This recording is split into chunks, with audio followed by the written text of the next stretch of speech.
Meksika'da, Kolumbiya'da, Çili'de, Argentina'da biz böyüyürük. Hətta Venezuela'da da bir 700'e yaxın user'ımız var.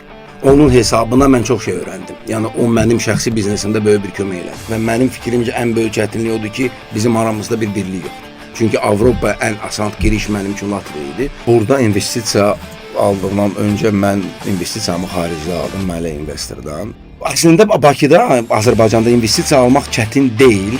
Nə mənada çətin deyil. Hər şey network'a bağlıdır.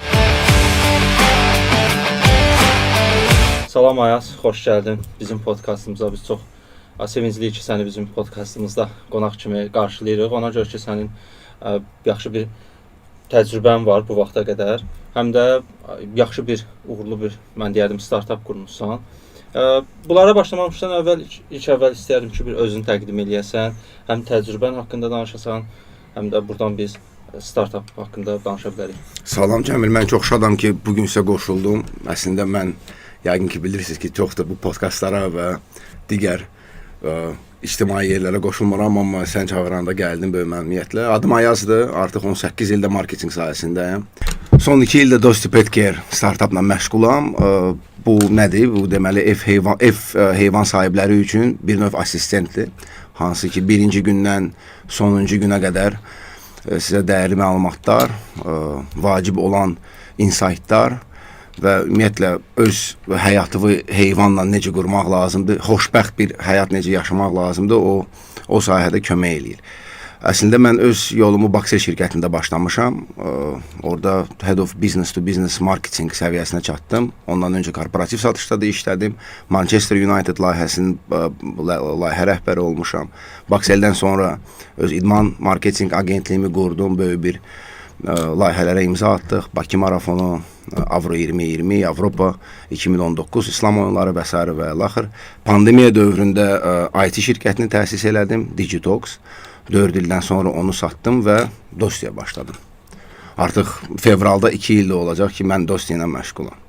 Allah uğurlar. Yəni bir exit eləyib, yeni bir startupa başlamısan, amma yaxşı bir korporativ keçmiş var. Korporativ iş həyatından startup tamamilə fərqlidir.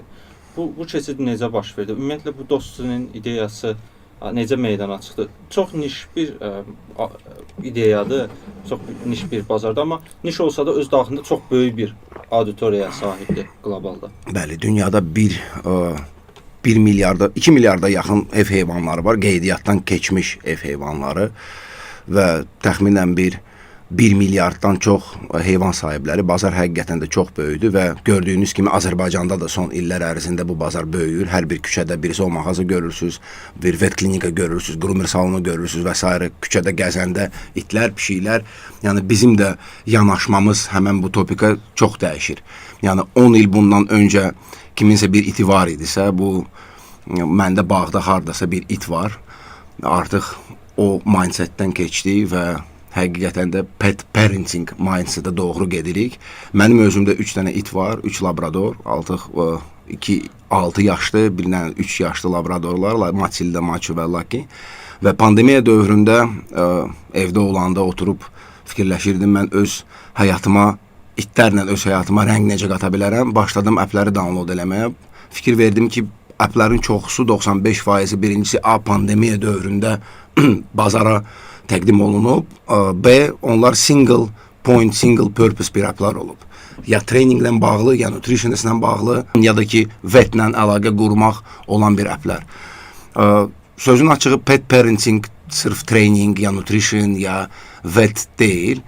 Əslində, bunlarla bağlı sizdə problemlər ildə bir dəfə ola bilər. Məsəl üçün, indi artıq mənim itlərim böyük itlərdir. Mən onlara bir ildən bir payment vururam. Məsələn, ildə bir dəfə, hansı bir problem əmələ gələndə vetlərə zəng eləyirəm, amma bu problemlər hər gün əmələ gəlmir. Yəni, mənə gündəlik bir assistent lazım idi ki, mən birincisi öz pakımda, belə deyək, 3 dənə itim var. Dinamikanı görüm, niyə görə bu it belə eləyir, niyə görə o it filan hansısa bir hadisə reaksiya verir, o birisi vermir və s. və l. Bu cür əp tapa bilmədim. Ona görə bu cür əpi özüm yaratdım. Yəni, özüm üçün belə bir əp yaratdım və artıq fast forward 1 il, bizdə 42.000 it və pişik qeydiyyatdan keçib. Dünyanın müxtəlif ölkələrində 50-dən çox ölkə var bu database-də. 50-dən çox ölkə deyəndə aydın məsələdir ki, bəzi ölkələrdə 50-60 dənə heyvan var, bəzilərdə minlərlə heyvanlar var. Amerikada misal üçün 15 minə yaxın userlarımız var hal-hazırda və biz scale eləyirik. Yəni bizim məqsədimiz odur ki, növbəti 1 il ərzində biz onu 250 minə çatdıraq. Korporativə çatdıqca mənim fikrimcə korporativ mühiti çox vacibdir. Yəni sən ondan keçməlisən, çünki bu bir institutdur. Yəni mən Baxsel şirkətində 6 ilə yaxın, bəli, mən Baxseldə 6 ilə yaxın 6 il çalışdım və biz birinci mənim fikrimcə bu telekomun ən gözəl dövrü idi. Çünki biz artıq 3G texnologiyalar bazara təqdim eləyirdik. Həm biz, həm Azercell, həm NAR.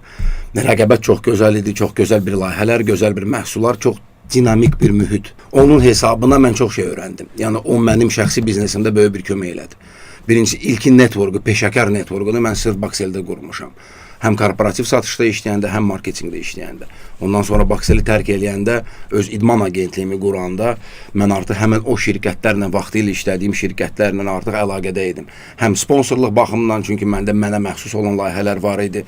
Dediyim kimi, Heydər Əliyev fondu ilə birgə Bakı marafonumuz var idi, mənə məxsus olan futbol liqalar var idi, MMA liqalar, e-sport, basketbol liqalar və s. və əlaxır. Yəni ona sponsor lazım idi, iştirakçılar lazım idi və sırf köhnə networkdən istifadə eləyib mən ora resursları cəlb eləyirdim. Ona görə korporativ mühit məncə çox vacibdir.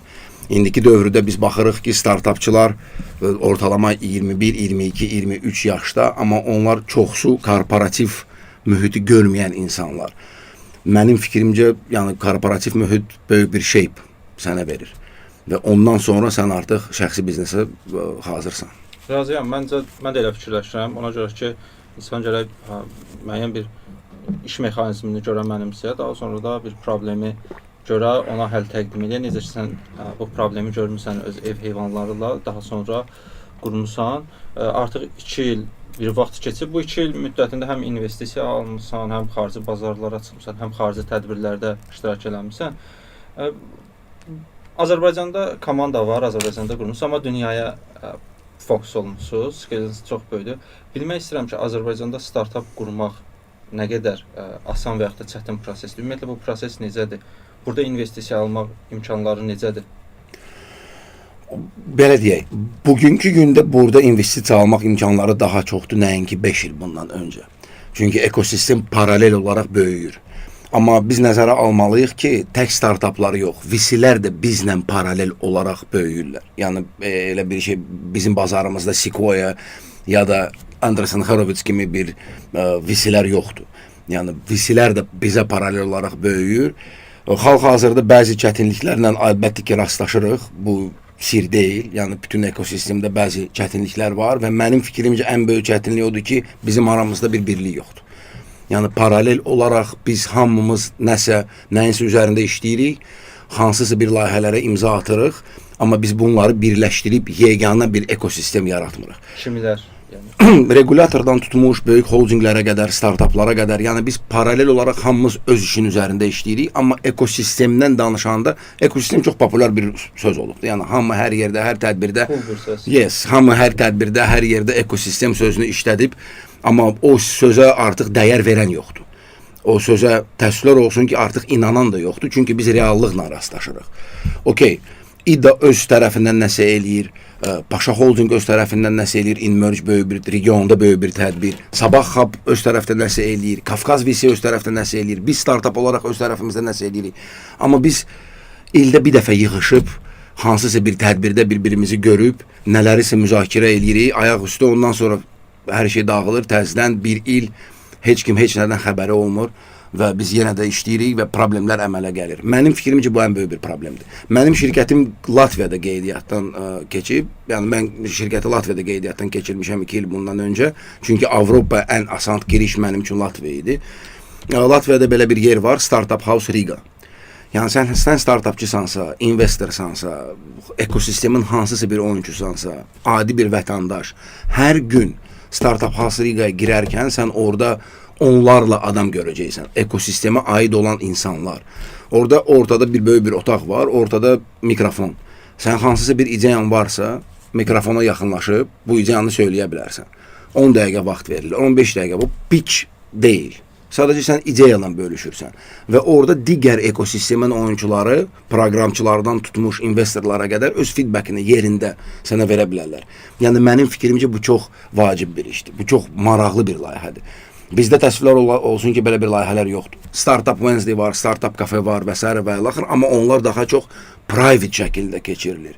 Sənə hansısa bir invitation gəlməlidir ki, sən orada iştirak eləyərsən. Halbuki bu belə olmamalıdır. Halbuki bu belə olmamalıdır. Ola bilsin ki, hardasa bu binada hansısa bir oğlan ya qız oturub hansısa gözəl bir startupın üzərində işləyirlər. Onların heç xəbəri yoxdur ki, belə bir tədbirlər keçirilir. Mənim xəbərim olmayıb ki, belə bir tədbirlər keçirilir. Halbuki mən ekosistemin ortasındayım. Halbuki mən çalışıram ki, hamı ilə əlaqədə qalım. Qütbləşmə biraz problem yaradır. Yəni pain pointlar çoxdur. Yaxşı məqamlar da var, söhbətsiz, sözsüz. Dediyim kimi 5 il bundan öncə biz bunları da görmürdük. Görə də bilməzdik. Sağ olsunlar bu ekosistemin oyuncuları ki, bunun üzərində işləyirlər. İDA'nın bu roadshow tədbiri və s. o tədbir, biz də o tədbirdə iştirak elədik. Keçən il TechCrunch'a dəvət aldıq. TechCrunch'da səhnədə çıxış eləmişik. Gözəl bir fellow startupçılarla tanış oldum yaxından. Rauf Gillə, Recepta ilə, Poligrafla, Yaqub Gillə, Amerikada yaşayanlarla. Yəni gözəl bir startuplar qururlar, gözəl bir ideyaların üzərində işləyirlər. Yəni bizdə potensial böyükdür və bu potensial tək Azərbaycanda deyil. Bu yaxınlarda bir verilişə baxdım. Berlində yaşayan bir startupçımız var. Gözəl bir startup qurur. Nail. Amma Nail Berlindədir. Yaqub Amerikadadır. Və bu cür startupçılar çoxdur və onlar həqiqətən də mükəmməl bir məhsulları qururlar, amma ölkədən xaric. Yəni onlar bura gəlib öz təcrübəni digər ekosistem oyuncularla bölüşdürmürlər. Çünki orada bir məqsəd görmürlər. Təəssüflər olsun ki. Məqsəd yəni ki, bir məntiq görmürlər, üzr istəyirəm. Qismən razıyam. Bizdə ekosistem biraz yenidir. Yeni deyəndə 10 ildir. Bəncə artıq 15 ildir bəlkə də, amma daha sürətli ola bilər. Mən hər podkastda deyirəm ki, biz yavaşıq. Daha sürətli ola bilərik. Buna potensialımız da var. Həm insan resurslarımız var, həm maddi imkanlarımız var deyə düşünürəm. Latviya dedin, Amerika dedin, bilirəm ki, Polşada da olmuşdur. Bu ölkələrdə olub bizdə olmayan nədir? Çünki Latviyanı, Polşanı götürəndə, yəni bizdən çox da irəlidə olan bir ölkələr deyil. Onlar da müstəqilliyin demək olar ki, bizlə eyni vaxtda əldə ediblər. Sən gözəl bir məqama toxunmusan, çevik ekosistem. Polşada Wolf Summit vaxtında biz hələ orada iştirak elədik. Grand Prize'ı da utduq. Orada mən çox çevik bir ekosistem gördüm. O da nəyin hesabına? Çünki Polşada insan resursu Polşa çox gözəl bir insan resursuna malikdir. Sırf IT-də. Və həmən bu insan resursu vaxtı ilə Silicon Valley-də böyük bir şirkətlərdə işləyib. Proqramçılar, marketoloqlar və s. və ilaxır. Onlar müəyyən vaxtından sonra öz şirkətlərdən exit eləyib Polşaya qayıdıblar. Yəni Polşanın ekosisteminə sən baxsan, o 60%-i vaxtı ilə Silicon Valley-də ya digər böyük bir bazarlarda iştirak edən bir oyuncularıdır. VC-lər də, proqramçılar da, founderlar da və s. və ilaxır. Onlar hamı Polşaya qayıdır. Google ofisi belə var Polşada. Polşada Google ofisi də var. Onları da polyaklar özləri gətiriblər. Çünki Google-da işləyən Polşanın vətəndaşları, Polşanın mütəxəssisləri həmən bu bridge olublar ki, Google ofisi gəlsin Polşada da açılsın. Və Polşanın, belə deyək də, bu geniş ekosistem həmən bu insanlar üçün fürsət yaradıb ki, onlar da qurmaqda bir rol oynasınlar. Yəni bizdə, biz sözdə hamımız bir ekosistemin oyuncularıyıq. Halbuki mən startup olaraq mənim heç xəbərim olmur ekosistemdə hansı qanunlar, hansı dəyişikliklər baş verir bu dəqiqə. Və mənim bir sualım var, mənsiz bunlar necə baş verə bilərlər? Mənsiz şərtli olaraq, mənsiz startupsız. Yəni biz heç vaxtı hansısa bir müzakirələrə daha dəvət olunmuruq. Yəni bizdən heç nə soruşan da yoxdur. Ay qardaş, sən nə fikirləşirsən? Bunu belə eləyək ya belə eləyək. Biz hal-hazırda bir qanun üzərində işləyirik, tutağım. Yəni sənin pay pointun nədir? Yəni məncə bunlar baş verməlidir ki, biz də... Bu məsələlərdə startupları danışdırmaq lazımdır. Çünki bazarda olan onlardır, bu çətinlikləri həqiqətən yaşayan onlardır və onların fikrini öyrənmək, almaq lazımdır.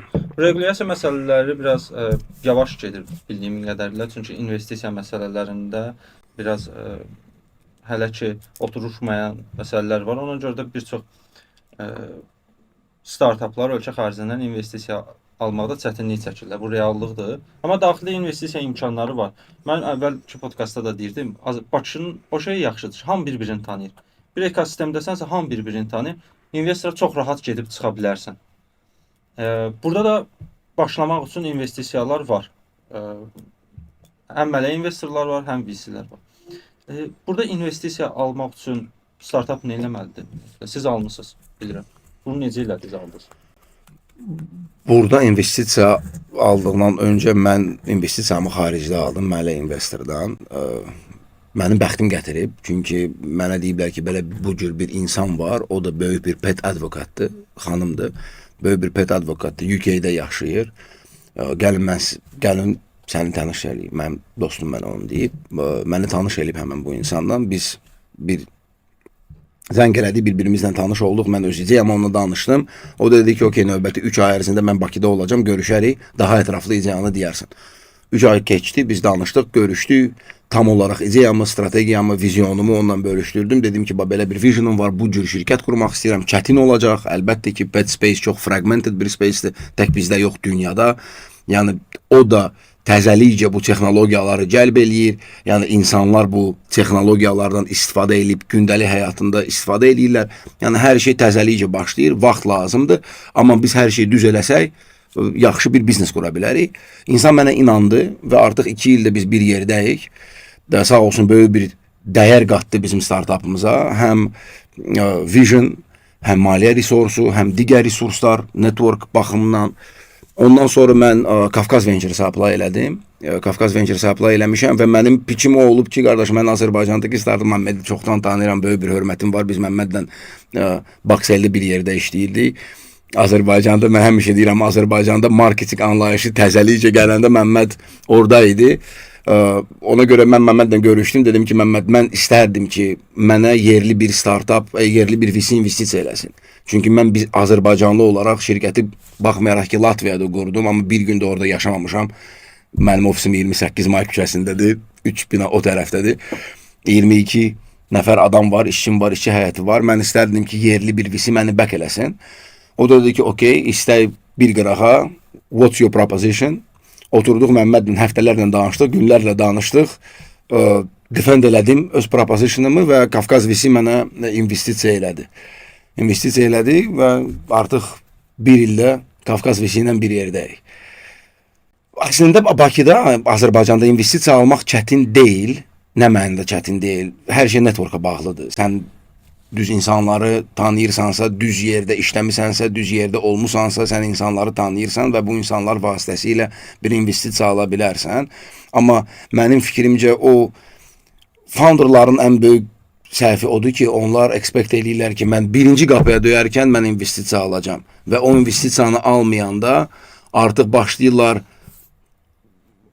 lazım olmayan söhbətləri aparmağa, belə deyək. Negativ. Bəli, o yoxdur, bu yoxdur, investisiya yoxdur, olmayacaq, bu zibildir, o zibildir. Halbuki elə deyil. Yəni, mən indiyənə kimi 200-dən çox mail yazdım VC-lərə, 248 mail yazdım və o 248 VC-dən mənə cavab verən cəmi 20 VC olub. Və o 20 VC-dən mən cəmi 14-15 VC ilə əlaqəyə keçdim. Və o 14-15 VC-dən mən cəmi 3 VC ilə hansısı bir mərhələyə çatdım və artıq demək olar ki, bir VC ilə biz sonuncu mərhələdəyik, due diligence keçdik, indi şərtləri danışırıq. Yəni, reallıq budur və o tək Azərbaycanın reallığı deyil, yəni dünyada reallıq budur. Yəni, mən San Fransiskoda da olsam belə, qapı döyürsən, mənə deyəcəklər ki, qardaş, kimsən, hardan gəlmirsən, nə ilə məşğulsan? Orada rəqabət də çoxdur, necə ki, investorlar çoxdur, startuplarda, ideyalarda çoxdur, orada ona görə də rəqabət də çoxdur, yəni, orada da investisiya almaq, burada almaqdan məncə daha çətindir. Elə düşünürəm. Çünki onlar daha böyük ticket size-larla investisiya eləməyə meyillidirlər. Burada indi dediyin məsələ vardı. Onlar mən bir məqama toxum. Orada yerli startup üçün orada investisiya almaq daha çətindir, bilirsən niyə görə? Çünki birinci verilən sual və mənə bu sual dəfələrlə verilib. Ki, qardaş, sən gözəl bir ideyan var. Gözəl bir visionun var. Görürəm ki, traction'un da var. Və nə əcəb yerli şirkətlər sənə investisiya eləmirlər. Nə əcəb sən gəlirsən Almaniyadan investisiya axtarırsan. Nə əcəb sən gəlirsən Latviyadan investisiya axtarırsan. Halbuki Azərbaycanda 3-4 dənə VC var. Niyə görə onlar sənə investisiya eləmirlər? Və sən orada oturub bütün bunları danışa bilmirsən ki, hal-hazırda regulatorlarla işləyirik, vergilər nazirliyi filan qanun olmalı, yəni filan qanunu pəs eləməlidir ki, bu VC filan investisiya eləsin və s. və ilaxır. Yəni bütün bunları açıb tökmürsən və nəticə olaraq oturub fikirləşirsən ki, həqiqətən də bunlar məntiqlidirlər. Yəni Azərbaycanda VC olarkən sən niyə görə gedib Azərbaycandan reyz eləmirsən, gəlirsən bizdən reyz eləyirsən? Bəli, razıyam. Mən müxtəlif bu innovasiya sahəsində proqramlar, layihələr həyata keçirmişəm. Yüzlərlə startapla görüşmüşəm. Azərbaycanda nə qədər startap varsa, demək olar ki, hamısını tanıyıram, hamısıyla danışmışam. Bilirsən onsuz da bunu. Gördüyüm məsələ budur ki, startaplar əsasən, təsisçilər əsasən qarşı tərəfdən nə isə gözləyirlər. Fikirləşirlər ki, investordur, o mənə mütləq pul investisiya eləməlidir, onun bu işidir, borcudur. Amma baxırıq ki, adamın nə fokusu startapdır, nə bir satışı var və yaxud da ki, MVP-si hazır deyil, landing page MVP deyil. Xeyr. Yəni prototip MVP deyil. Arada ciddi fərqlər var. Və yaxud da ki, şəxsin özünün bir backgroundu ona uyğun deyil. Yəni bütün bu faktorlar nəzərə alınır. Mən düşünürəm ki, Azərbaycanda full fox startaplara fokus olanda investisiya almaq asandır, dəstək almaq da asandır. Çünki bayaq dediyimiz kimi İDDA Roadshow həyata keçirir. Bunda yaxşı bir nəticəsi var. Çünki buradan Amerikaya getmək elə də asan bir proses deyil. 100%. O tədbirə gedib çatmaq asan proses deyil. 100%. Mən regiondakı bir çox tədbirləri, Amerikadakı, Avropadakı, Türkiyədəki tədbirlər, Qazaxıstanda, əksəriyyətini getmişəm. Çox yaxşı network əldə etmişəm. Çox yaxşı şəxsi inkişafıma kömək eləyib, iş əlaqələrimi genişləndirib. Yəni bu imkanlar məncə Azərbaycanda var. Bizim əsas problemimiz full fokus olmamağımızdır. Bizim əsas problemimiz odur ki, biz öz həyatımızı yaşamırıq. Biz oturub kimisə müzakirə eləyirik, halbuki biz oturub özümüz müzakirə eləməliyik. Yəni bu bizə şəxsiyyət olaraq da aiddir. Yəni bizdə belə bir şey var. Biz oturub digər insanların həyatları yaşayırıq, halbuki öz həyatımız qıraqda qalır. Biz Roadshow-a gedəndə çox gözəl bir komanda ilə getmişik. Çox gözəl bir şirkətlər və startaplar var idi bir yerdə və oradan həqiqətən də gözəl bir nəticə əldə etdik. Çünki biz full fokus işləyirdik. Yəni mən Amerikada qurduğum networkdan indiyənə kimi istifadə edirəm. Yəni bugünə kimi Amerikada qurduğum networkdan istifadə edirəm.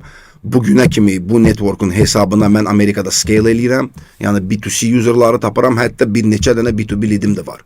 Böyük bir B2B leadləri də var. Aydın məsələdir ki, o alınmaya da bilər. Halbuki sözüm canım odur ki, mən İDDA'nın, Roadshow'un hesabına Amerikaya düşüb bu leadləri əldə etmişəm.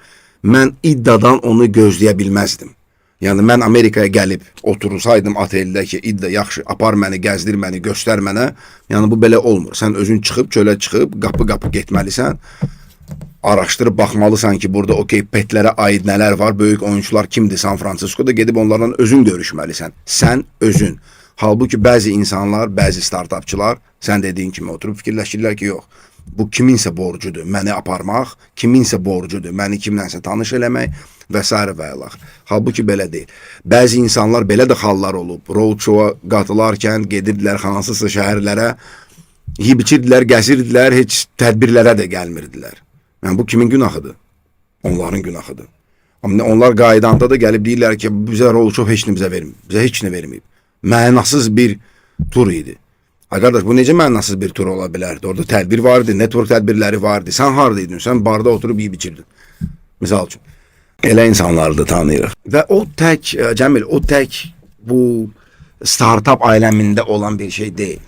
Yəni o hər bir biznesə aiddir. O Bizim DNA'mızda var belə başa düşürük. var da, yəni bu heç kim üçün sir də deyil. Yəni biz daha çox digər insanların həyatını yaşamağa malikdik, nəinki öz həyatımızı. Yəni mən Dossini quranda mən sistematik olaraq köhnə bizneslərimdən belə bir çıxmasını imtina eləyirdim. Mən onları sistematik olaraq bağlayırdım. Mənim də çox uğurlu bir biznesim vardı. Çox uğurlu bir agentliyim var idi və regionda, bölgədə yeganə bir agentlik idi ki, hansı ki rəsmi FIFA'nın və UEFA'nın agentliyi idi. Mən qurduğum şirkət Sport Marketing Group. Yəni bizim potensialımız həqiqətən də çox böyükdür. Bizim beynəlxalq layihələrimiz də var idi. Amma mən başa düşdüm ki, mən iki layihəni paralel olaraq apara bilmərəm. Bir əldə iki qarpız. Yəni bu mümkündür. Çünki mən Dostini balaca bir startup yox, mən Dostini böyük bir şirkət kimi, infrastruktur kimi görürəm. Və orada tək B2C app yox. Biz artıq B2B-nin üzərində də işləyirik. Bizim B2G də layihələrimiz var. Bizim böyük bir CSR layihəmiz gəlir mayda və bu yeganə bir pet space ekosistemin bir hissəsidir. Yəni mən Dostini bu cür bir layihə kimi görürəm. Dostum, indiki vəziyyət necədir bəs? Yəni biz bayaqdan danışırıq, bütün bu məsələlərin fonunda Dostu böyüyüb, artıq onlarla ölkəyə çıxış əldə edə bilib. Bu proses necə icra olundu? Yəni bunu eləmək elə də asan deyil. Deyil, amma Dostinin də öz problemləri var. Çünki Dosti bir super appdır. Hal-hazırda B2C məhsuldan danışsaq, dediyim kimi Dosti bir neçə dənə məhsula bölünür. B2C-dən danışsaq, ilkin məhsuldan danışsaq B2C olub super app. Super app'ın konsepti çox ağır bir konseptdir. Çünki sən bir neçə dənə avenue-nu götürüb, birləşdirib, yeganə bir user flow yaratmalısan və yeganə bir ümumi bir flow yaratmalısan ki, hər şey nəzərə tutub sənə dəqiq bir məsləhət versin. Misal olaraq bizdə bir chat var, chat funksiyası var. Mən o chat funksiyaya girəndə, hansısa bir sual verəndə Dosti bütün mənim məlumatımdan başqa, brickdən başqa köhnə chat loqları nəzərə almalıdır. Mən oxuduğum kontenti nəzərə almalıdır. Mən report elədiyim problemləri nəzərə alıb mənə bir cavab verməlidir. Yəni bu cür sistemi qurmaq aydın məsələdir ki, çox çətindir və çox ağır bir işdir. Böyük bir texniki işlər paralel olaraq gedir. Sağ olsun mənim komandam, mənim ən gözəl dəyərim mənim komandam. Onlar gecə-gündüz oturub o məntiqləri yaradırlar, o məntiqləri qururlar. Scale-a çatdıqca biz yavaş-yavaş irəlilədik. Biz Product Hunt-dan başladıq. Product Hunt-dan Product of the Day qazandıq. Ondan sonra bizim belə deyək, biz starstruck olduq. Bir-iki gün biz fikirləşdik ki, sabah işə gələndə biz artıq Facebook'u, hamı bizi bilir, tanıyır. Hamı Dosti'dən danışacaq. Belə bir şey olmayıb. Tez bazar özümüzə gəldik və başladıq işləməyə. Biz onlarla community-yə reach elədik. Şəxsən mən Polşadan tutmuş, Rumuniyaya qədər, Meksikaya qədər it klublarına outreach eləyirdim. Deyirdim ki, bizdə belə bir app var, mən istərdim ki, siz onu test eləyərsiniz. Sizin feedbackiniz bizim üçün çox önəmlidir. Pulsuz, parasız, heç nəsiz. Sadəcə zəhmət olmasa bu appi yükləyin, test eləyin, bizim səhvimizi bizə deyin. Bəzilər qəbul eləyirdi, bəzilər cavab vermirdi. Sağ olsunlar cavab verənlər bizə dəyərli bir feedback provide elədilər. Bu ilkin feedbacki götürüb biz Dosti'də ilkin tweakləri elədik və promotiona qoyduq, belə deyək, TikTok vasitəsilə. Həmən o ərəfələrdə TikTok Ads təzəlicə introdüs olunub. Azərbaycanda heç deyildi. Biz bir agentliyi tapdıq Portuqaliyada. O agentlik vasitəsilə artıq Avropaya TikTok reklamı verməyə başladıq və bu çox uğurlu bir кейsə çevrilib bizim üçün. Hər 100 downloaddan 75% qeydiyyatdan keçirdi. Düzdür, ödənişli userlar yox idi, amma 75% qeydiyyatdan keçib freemium modellə istifadə eləyirdi. Average in-app spend time bizdə 7 dəqiqə 24 saniyə idi. Yəni, hər 5 gündən bir adam girib 7 dəqiqə vaxt appdə keçirirdi və bu artıq feedbackin ikinci bir parçasını biz aldıq real userlardan. Baxırdıq nə çatışmır, nə etmək lazımdır ki, həmən bu user, Portuqaliyada oturan ya Polşada oturan bir user artıq bizə bu pulu ödəsin. Bu düzəlişləri elədik, paywall'ları qoşduq və userlar yavaş-yavaş paid userlara convert olunublar. Amma mən həmişə deyirdim ki, mənim üçün monthly subscription fee çox önəmli də deyil. Yəni məndə 100 min, 200 min, 250 min user olsa, aktiv user olsa, mən artıq öz daxili ad network-ı qoşa bilərəm. Çünki nəzərə almaq lazımdır ki, mən sizin heyvanınızdan hər şey bilirəm. Növbəti vaxtı nə vaxtı, hansı yeməklə yedizdirirsiniz, harda gəzirsiniz, hansı kontenti oxuyursunuz, hansı suallar verirsiniz, sizin pain pointlarınız nədir? Bu suallara əsasən bu qərarları verə bilərəm və sizə həmən yerdə, həmən məqamda düz bir nativ bir reklam göstərə bilərəm. Və Camil mənim üçün pul ödəmirsə belə, Camilə görə böyük bir şirkətlər pul ödəyəcək ki, Camil hansı bir reklamı görsün, vaxtında. Yəni mənim məqsədim odur. Bayaq dediyim məsələ var idi ki, korporativ iş həyatı mütləq vacibdir. Orada da sənin işin marketinq olub. Belə görürəm ki, oradakı marketinq təcrübəsində burada çox uğurlu təqdim eləmisən. Bildiyim qədər Meksikada da son dövrlər yaxşı bir marketinq strategiyamız var. Cənubi Amerika mənim üçün ən sevimli bazardır. Birincisi, Cənubi Amerika çox warm bir bazardır. Yəni Cənubi Amerikalılar mən söz verdim, mən səndən tədbirdə olanda mən sənə söz vermişəm, onları göndərərəm bu chat logları, bəzi sualları. Sən o sualları oxuduqca başa düşürsən ki, nə dərəcədə bu insanlar həqiqətən də hansısa bir məqama bu heyvanı götürə, yəni spesifik xalq heyvandır, can yandırırlar. Yəni çox detallı, çox emosional bir suallar verirlər və bu bizə böyük bir kontekst verir, böyük bir data verir. Biz Meksikada tam fərqli bir, Cənubi Amerikada fərqli bir yolla getdik. Biz ilkin bazanı yığdıqdan sonra bir neçə 100 nəfər adam, biz onlarla əlaqəyə keçdik. Bəzilərdən feedback aldıq, bəzilərdən xahiş elədik ki, şəxsi Instagram səhifələri bizlə bölüşsünlər və biz görmüşük ki, bəzilərdə misal üçün 2, 3, 4, 5 mindən çox followerları var və kontentin əksəriyyəti pet haqqındadır. Həmən öz userlarımıza təklif eləmişik ki, gəl bizim brand ambassador ol. Kommersiya əsasında gəl mən sənə X USD ödəyim, sən də bu X USD qarşısında Dostidən bir content çək, öz səhifəndə paylaş. Onlar hə deyiblər və biz bu cür öz userları, öz brand ambassadorlara konvert eləmişik. Yəni bu user fakt olaraq Dostidən istifadə eləyirdi, fakt olaraq bütün minusları, plusları bilir və dəyərli bir digər pet owner'a dəyərli bir məsləhət verə bilər. Yəni bu əfsanə lazımdır ya lazım deyil. Pet ownership'da word of mouth çox böyük bir önəm daşıyır. Söhbətdən söhbətə keçirəm, amma sən sabah bir it alsan, sənin ilkin addımın nə olacaq? Sən öz tanışıva zəng eləyərsən, kimdəki it var və soruşarsan ki, qardaş, mən bu itlə indi neyniyim? Ona nə yedizdirim?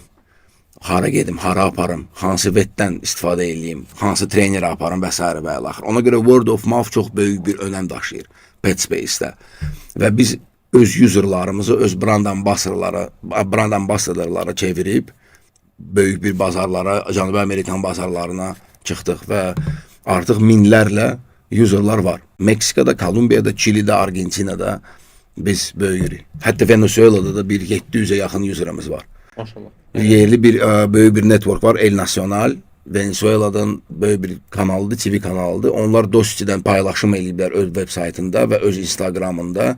Orada 2 milyona yaxın follower var və o gündən Venezuela'da böyük bir spike olub. Bir günün içində 850 nəfər adam Dosti'ni download eləyib və təxminən bir 600 qeydiyyat aldıq Venezuela'dan. Əla, çox uğurlu. Buna biz growth hacking deyə bilərik məncə. Çox uğurlu bir growth hacking nümunəsi deyə bilərik. Çünki Bakıdan oturub orada iş görmək, xarici bazara iş görmək çox çətin prosesdir, bunu bilirəm.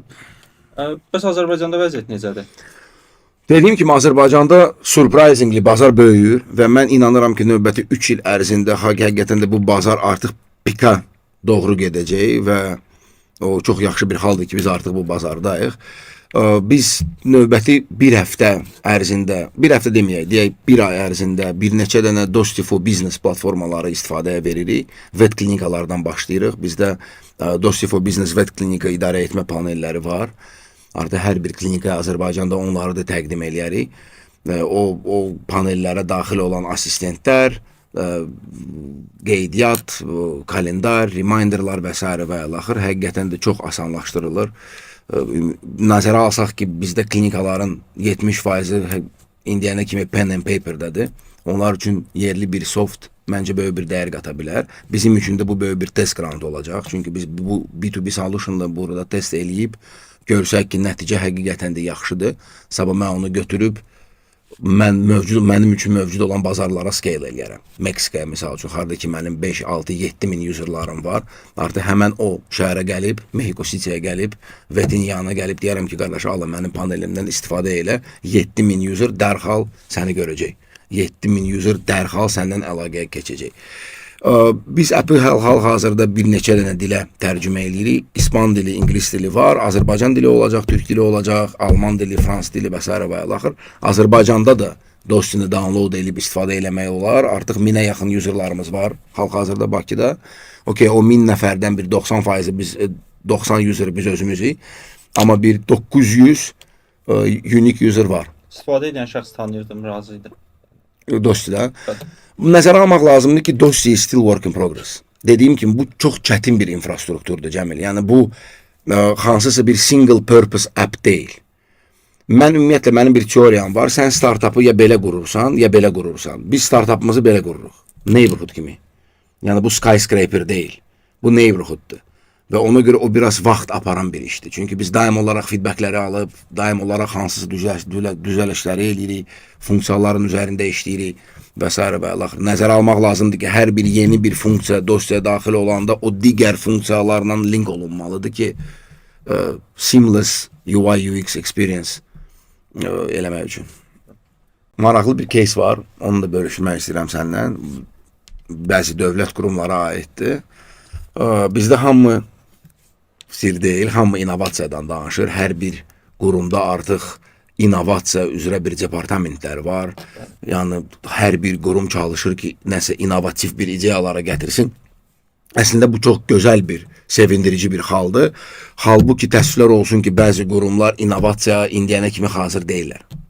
İnnovasiyadan danışıb, amma innovasiyalara hazır deyirlər. Bizim bir ideyamız var idi. Biz Azərbaycanda e-pet pasport launch eləmək istəyirdik və onun üçün bizdə infrastrukturu da qurduq. Yəni kağızda biz bilirdik ki, hansı belə deyək də, hansı yerləri nə ilə birləşdirib bu yeganə bir pet pasport, pet infrastruktur quraq burada və onu təmənnasız eləmək istəyirdik. Biz bir qurumla görüşdük, vahid olan pet pasport holderlarla, belə deyək. Onlarla görüşdük, onlara pitch elədik, demişik ki, təmənnasız olaraq bu cür infrastruktur qururuq. Yəni sizdə də böyük bir avantaj olacaq. Siz live şəkildə görə bilərsiniz ki, misal üçün hansı pişik, hansı klinikaya, hansı xəstəliklə gəlib live. Bir aydan bir yox, live. Jurnal vasitəsilə yox, live. Sistem vasitəsilə görə bilərsiniz bunu. Yəni data yığılacaq. Bu data sizin üçün çox önəmlidir. Siz dövlət qurumusunuz, birbaşa buna cavab deyilsiniz. Yəni, 1 saatlıq bir pitch elədim mən. Axsaqqallar indi oturub otaqda. 1 saatlıq bir pitch eləyirdim, danışırdım. Biz kimi, neyinirik, niyə görə bu bizim üçün önəmlidir? Çünki bizim üçün də bu bir case-dir. Mən onu götürüb digər ölkədə plug and play eləyəcəm və s. Nəticə olaraq Azərbaycandan belə bir infrastruktur çıxacaq. Yəni, 1 saatlıq bir speech apardım. Nəticə olaraq mənə yeganə bir komment gəlib ki, Aziz müəllim, siz çox böyük bir səhv elədiniz. Deyirəm, çox üzr istəyirəm, hansı bir səhv, hansı səhvdən söhbət gedir. Siz buna pet pasport deyə bilməzsiniz. Deyirəm ki, come on, mən 1 saat danışırdım infrastrukturdan, ondan, bundan, nə dərəcədə dəyər verə bilərik, qata bilərik və s. və axır və yeganə bir şey, siz buradan tuxunuz bir şey, sən ona pet pasport deyə bilməsən. Okey, deməyəcəm, mən ona pet ID deyəcəm. Gəlin bunu reallaşdıraq, təmənnasız olaraq biz gəlib bunu qururuq. Və mənim ən sevdiyim səbəb, biz hal-hazırda bunun üzərində işləyirik. Deməli, 2029-cu ildə biz planlayırıq ki, bunu istifadəyə verək. Deyək ki, qardaş, biz 2025-ci ildə yaşayırıq. Niyə görə biz 4 il gözləməliyik? Qəribə bir situasiyadır. Qazaxıstanda səhv eləmirəmsə bu var. Var. Onların artıq rəqəmsal aidisi şəxsi. Əlbəttə ki, var. Var. Mən ümid edirəm ki, bu bizdə də reallaşar. Bizdə mən üzr istəyirəm Cəmil. İDA ilə həmən bu platformanı mən İDA-ya pitch eləyəndə bu məndən cəmi 5 dəqiqə vaxt tutub. Biz Taley ilə oturduq, danışdıq. Taley deyib ki, çox gözəl bir ideyadır. Gəlin Qovazda belə bir imkan yaradaq ki, insanın profilinin altında heyvanın profili də olsun ki, həmən heyvan bu insana məxsusdur və bəzi məlumatlar orada olsun, live şəkildə feed edilən məlumatlar. Super.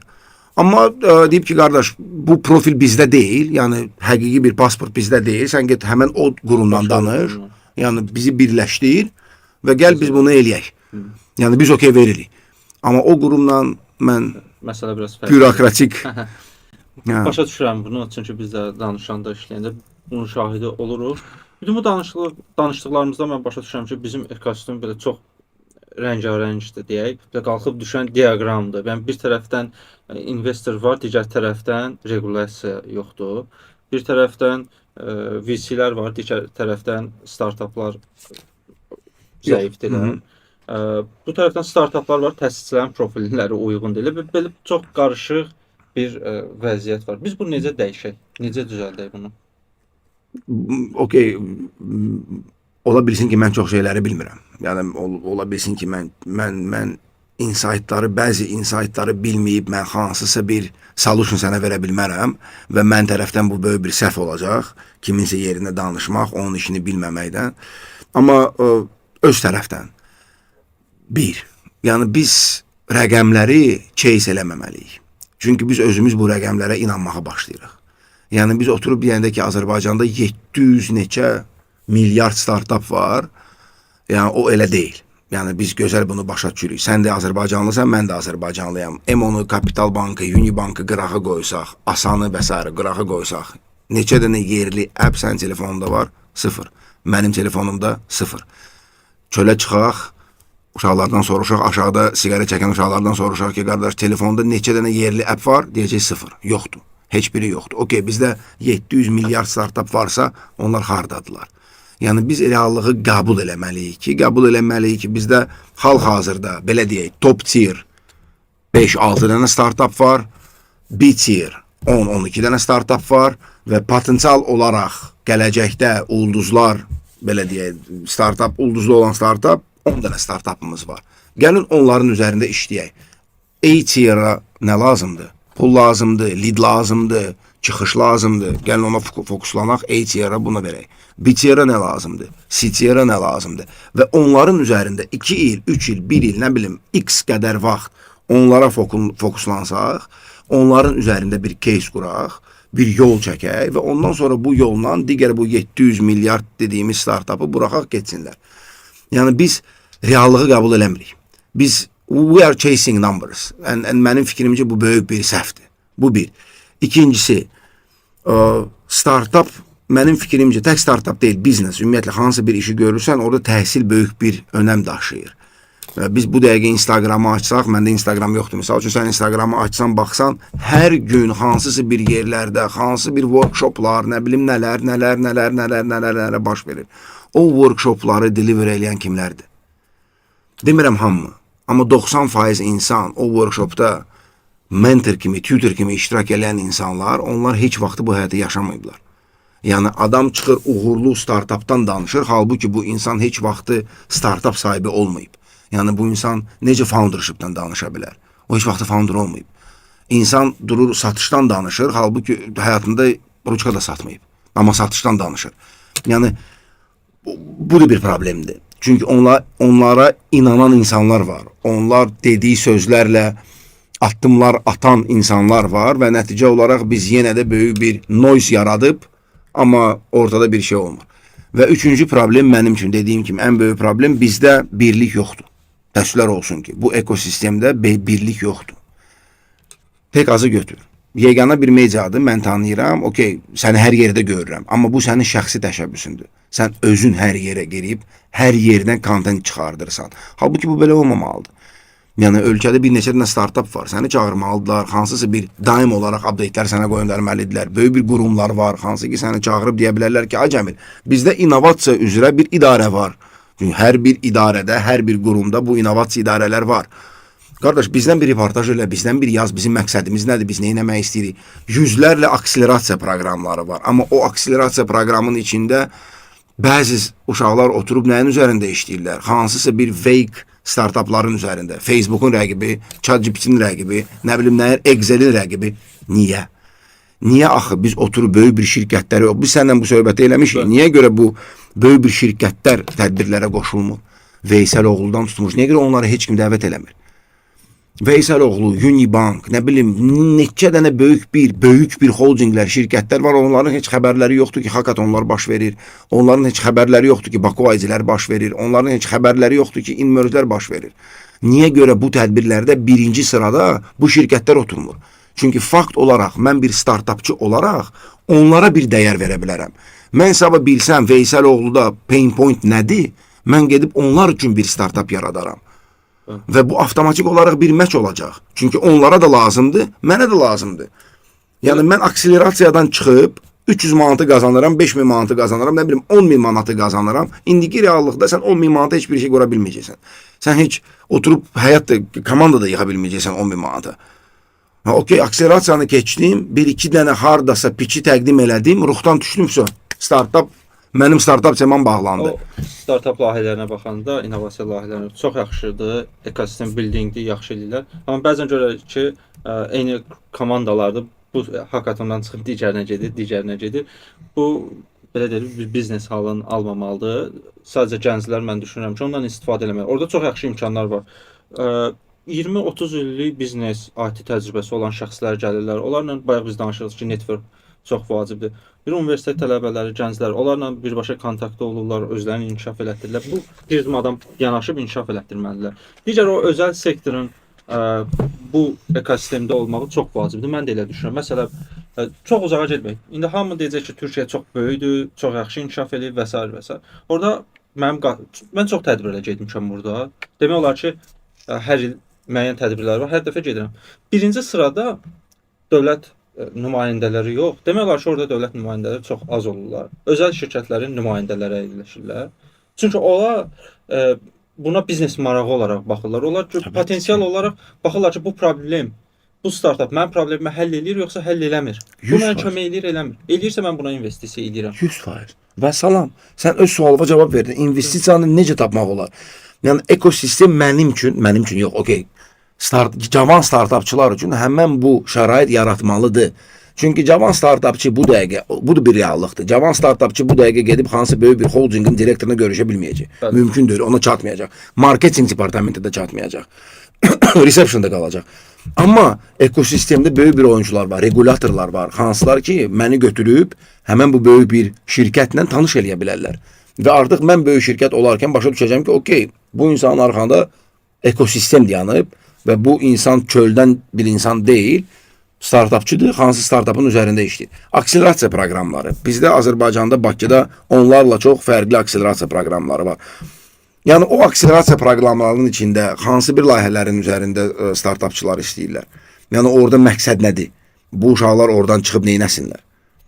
Bəzi akselerasiya proqramları banklar, müxtəlif banklar tərəfindən maliyyələşdirilir. Müxtəlif banklar daxilində keçirilir. Həmən bu banklar requirement-ı set eləmir. Böyük bir bankdır, A deyək, A adlı bir bank. Mən inanıram ki, bu A adlı bir bankda problemlər var. Xırda problemlərdən böyük problemlərə qədər və bəziləri texnologiya vasitəsilə həll eləmək olar. Bəli. Axı sən özün akselerasiya keçirdirsən. Niyə görə sənin akselerasiyanın daxilində Ayaz oturub Facebook'un rəqibinin üzərində işləyir? Ay qardaş, Ayaz Facebook'un rəqibini heç vaxtı çıxartmayacaq. Reallıqdır, Ayaza bunu demək lazımdır. Bildirmək lazımdır ki, ay bala işləmə bunun üzərində. Bu bir utopik bir şeydir. Məndə problem var. Mən bank daxilində bu cür problem var. Və mən öz akselerasiyamı, bu problemi həll edən startupları yığıram. Gəlin, nəticə olaraq birini seçirəm, kontrakt verirəm, 1 il ərzində, 2 il ərzində otur mənim komandamdan bir yerdə bu problemi həll elə. Ekosistemə özəl sektor ciddi şəkildə daxil olmalıdır və özəl sektor nəyisə in-house etməməlidir. Yəni belə olanda inkişaf olacaq məncə.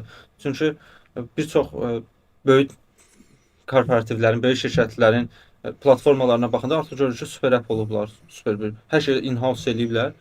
Digər oyunçulara və ya da startuplara ehtiyac yoxdur. Mən ümid edirəm ki, bunlar hamısı düzələcək. Bizim ekosistem dinamikdir, inkişaf eləyir, yaxşı bir əlaqələrimiz var, 100%. dəstəklər yaxşıdır. Mən ümid edirəm ki, bunlar hamısı düzələcək. Sadəcə mən belə fikirləşirəm, hamını bunu deyirəm ki, full fokus olub çox işləməliyik. Tətil günlərimiz çoxdur. Yəni hamı qaçır tətilə, bilmirəm niyə. Amma bizim tətil edən vaxtımız deyil. Məncə bizim işləyən vaxtımızdır bu dəqiqə. İşləyən vaxtımızdır bu dəqiqə birinci. İkincisi də dediyim kimi, biz bəri başdan bunu səndən müzakirə elədik. İlk öncə sən bir founder olaraq özündən başlamalısan. Okey, ekosistemdə bu cür şərait yoxdur, o cür şərait yoxdur, o yoxdur, bu yoxdur, bu yoxdur, o yoxdur. Amma qardaş, reallıq budur da, sən buradasan, sən bu işi başlamısansa, sən bütün bunları bilirdin. Sən bunları bilmirdinsə, niyə görə bu işi başlayırdın? Əgər sən bu işi başlamısan, demək sən ən azından bir analiz eləmirsən, sağa soluna baxıb başa düşmüsən vəziyyət nədir və yenə də qərar vermirsən ki, mən bu işi başlayacağam. Bu işi başlamısansa, axıra kimi apar. Okey, səni bu qapını açmayıblarsa, o birisi qapıya get. Bu qapını açmayıblarsa, pəncərədən gir. Yəni, bu biznesdir. Yəni, başa düşürsən və sən dediyin kimi fürsətlər çoxdur və həqiqətən də biz 5 il, 10 il bundan öncəki vəziyyətə müqayisə eləsə, yerlə göy fərq var. Və biz başa düşürük ki, bu qabağa, bu irəliyə doğru gedir. Çünki hökumətin ən yüksək səviyyədən buna böyük bir stimul verilir. Yəni, cənab prezident tərəfdən də bu bir strateji bir sahədir. İnovasiya bu strateji bir sahədir. O neçə ildə dövlət strategiyasında qeyd olunur. 100% və artıq böyük bir pullar buna verilir. Böyük bir pullar buna verilir. Sadəcə nəzərə almaq lazımdır ki, biz ekosistem olaraq hamımız paralel olaraq böyüyürük. Yəni paralel olaraq böyüyür. Startaplar da böyüyür, fondlar da böyüyür, regulatorlar da böyüyür və s. və əlaxır. Yəni bizdə elə bir şey olmayıb ki, hansısa böyük bir əjdaha bir regulator olub və o başlayıb bu sistemi qurmaq. Yox. Biz hamımız paralel olaraq böyüyürük və nə dərəcədə biz böyük olsaq, o dərəcədə sistem böyüyəcək və other way around as well. Sadəcə bunu qəbul eləmək lazımdır. Reallıq budur və oturub işləmək lazımdır mənim fikrimcə. Demək istədiyin başqa bir şey varsa biz deyə bilərik, yoxsa Demək istədiyim heç mi? Hamı oğurlar, hamı öz işin üzərində fokuslansın və ən sevdiyim söz inşallah hər şey yaxşı olacaq. Halbuki o bizdən bir effort lazımdır ki, bu yaxşı olsun. Bəli. Çox sağ ol. Ayaz, çox sağ ol gəldin. Biz bunları müzakirə elədik və mən ümid edirəm ki, gələcək bir vaxtda, yaxın zamanda biz bütün bu problemləri həll eləmiş olacaq. Öz tərəfdən də demək istəyirəm, əgər bu podkastda indi cavan startapçılar ya ekosistemin oyunçuları baxsalar, bizim qapımız 24 saat açıqdır. Yəni mən bunu deyirəm, deyəcəm də və həqiqətən də işdə də bunu göstəririk. Bizim qapımız həmişə açıqdır. Bəzi cavan komandalar gəlir, hansı məsləhətlər bizdən alır. Biz belə silent mentorship onlara eləyirik və onu eləməyə hazırıq axıra kimi. Əgər siz pet sahəsində işləyirsiniz, hansısa bir pet startupla bağlı bir ideyanız varsa, bizim qapımız açıqdır. Digər startupların üzərində işləyirsiniz və sizə hansı bir kömək lazımdırsa, bizim qapılarımız açıqdır. AFA'nın sloganı olub, biz birlikdə güclüyük və mən həqiqətən də inanıram ki, biz birlikdə güclüyük. Biz böyük bir nailiyyətlərə çata bilərik, bir olsaq. Çox sağ ol. Sağ ol can, çox sağ olun.